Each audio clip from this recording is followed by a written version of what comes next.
నా పేరు కోల ప్రసన్న. మాది రాజం మండలం, శ్రీకాకుళం జిల్లా. మా నాన్నగారి పేరు కవిట్రాజు అండ్ మా అమ్మగారి పేరు ఇందిరా. నేను వాళ్ళకి ఒకే ఒక సంతానం. మా నాన్న ఎలక్ట్రీషియన్. ఆయన ఎండలో కష్టపడుతూ ఉంటారు, కానీ ఒక్కరోజు కూడా ఆయన కష్టం నా ముందు ఎప్పుడు చూపించలేదు. అంత కష్టపడుతూ వచ్చి కూడా నైట్ ఒక్క చిరునవ్వు అవుతారు అంతే. ఆ ఒక్క చిరునవ్వే నన్ను ఎంతవరకు తీసుకొచ్చింది. And thank you so much నాన్న. ఎవరినెవరు లాలిస్తున్నారో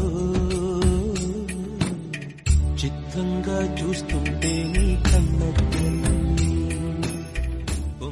జనవరి 1న రిజల్ట్ వచ్చిన తర్వాత నేను మా అమ్మకు కూడా కాల్ చేసి చెప్పలే. మా నాన్నకి ఫస్ట్ మా నాన్న కాల్ చేయగానే మా నాన్నేమో హ్యాపీ న్యూ ఇయర్ నాన్న అన్నారు. నేనేమో నాకు జాబ్ వచ్చింది అన్న అని చెప్పగానే ఆయన ఫస్ట్ చెప్పిన మాట థ్యాంక్స్ నాన్న, థ్యాంక్ యూ అని చెప్పి పెట్టేశారు ఫోన్ అంతే.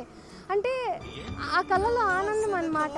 జాబ్ వచ్చిన దానికన్నా ఈరోజు ఆయన అక్కడ నిల్చోబెట్టానన్న ఆనందమే నాకు ఈరోజు చాలా ఎక్కువగా ఉంది.